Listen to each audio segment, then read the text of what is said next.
lecture will be about phase change materials and what models can we use. We already looked at the Stefan problem, and now you will get basic knowledge of phase change materials available.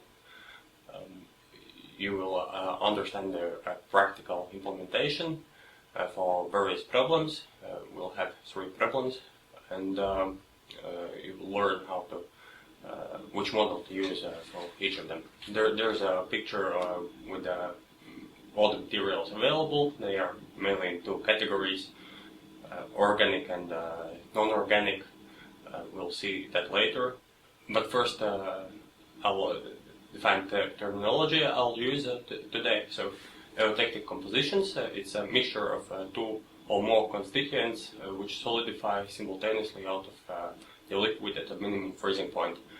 We will see what does it mean later when we will have salt solutions in water. And the next is a congruent phase change, and it's when the material is solidified again by cooling it below the melting temperature. The solid will again be of the same homogeneous composition as throughout, and the same phase change enthalpy and melting temperature is observed at any place.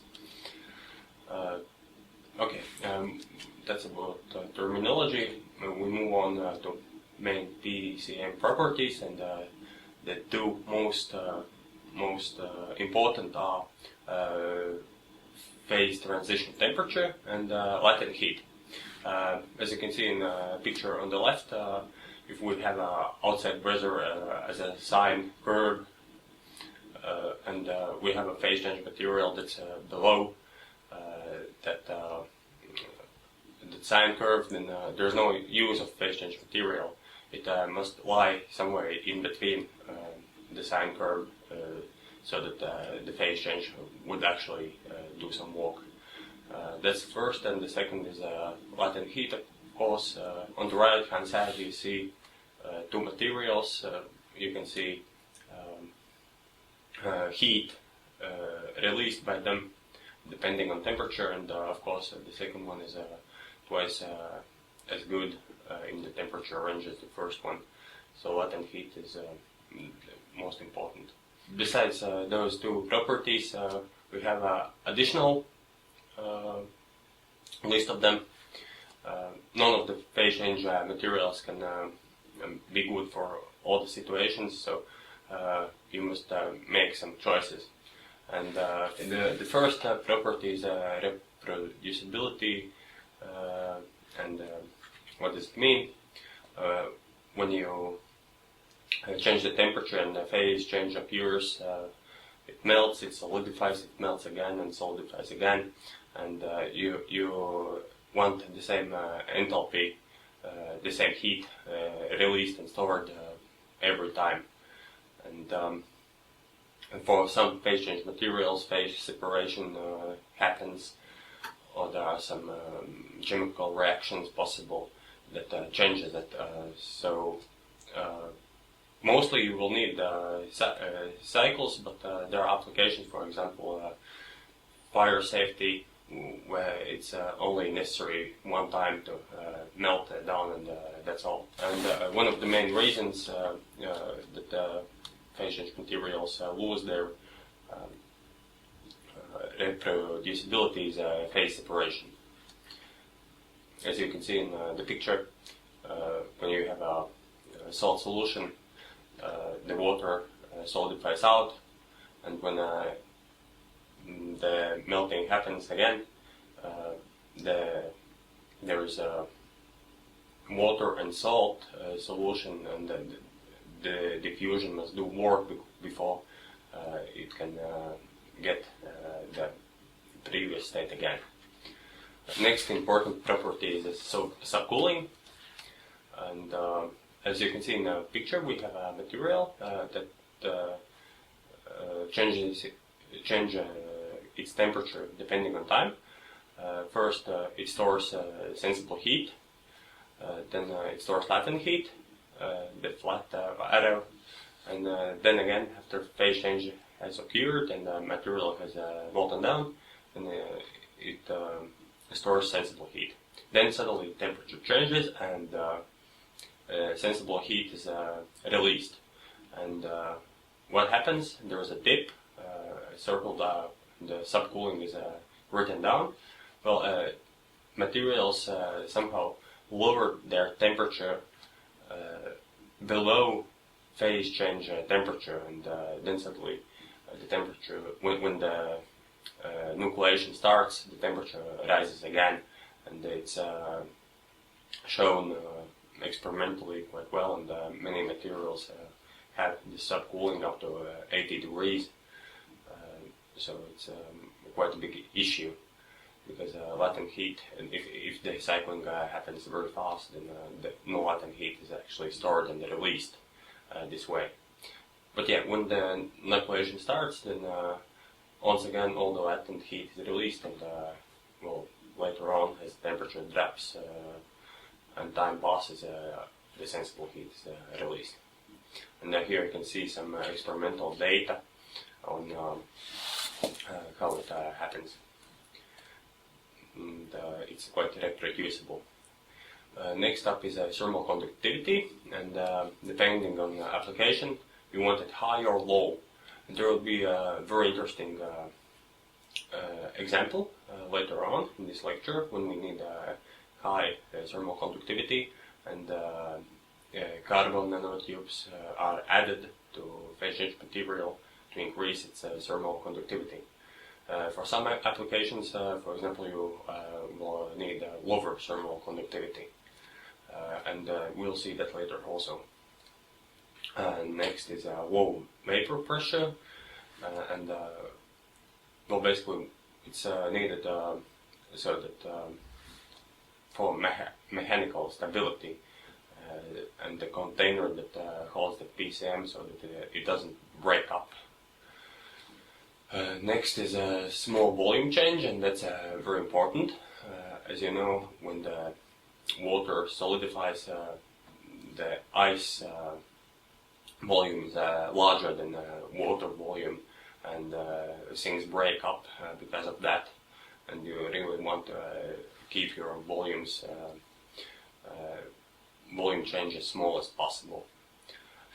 Next is chemical stability, and first of all, you want no chemical reactions to happen, and second, you want after phase change cycles go on, that material returns to the state it was before. It goes hand in hand with the reproducibility.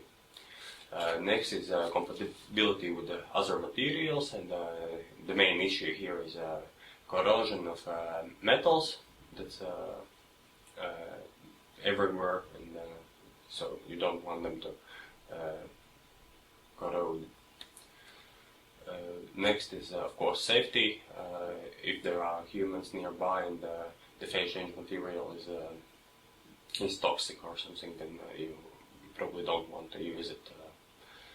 And last but not least is economic requirements, and obviously you must always calculate, is it actually economically viable to use phase change material. Probably, for example, in buildings, can you save enough heat? We have two large group of materials. It's a non-organic and organic. From non-organic, water is probably the best known phase change material. It has been used for centuries to store heat and release heat, and basically for keeping things cold. As well as those days, nowadays also water is used, but it's used mainly as a water solution or salt hydrate. We will see that in a moment. And non-organic phase change materials generally have a higher latent heat per volume than organic ones, and this is due to higher density non-organic materials have. So we turn to salt solutions, and how they are formed. You just take some salt, add it to water, and you have a salt solution. The more salt you add, the lower the phase change temperature gets. And this you can easily see in the picture. As you increase salt concentration, the melting temperature goes down. This have a quite negative effect, may have quite negative effect. For example, you have a salt solution and you decrease the temperature, so it solidifies. But what happens? The water solidifies out of the salt solution and starts to float above it. When you increase the temperature again, the water melts down into water, and the ice melts down into water, and we have a phase separation happen. There is a pure water and there is a very salty solution, and when they mix back again, there can be quite a long time before that happens, and that's why the phase change materials are put in some kind of matrix where they can't separate that much. Another thing for those salt solutions is that they're generally weakly compatible with metals because of corrosion. That's all, and we move on to salt hydrates. Salt hydrates is also like salt solutions, salt and water, but in this case we have much more salt in it, and crystallic lattice is made.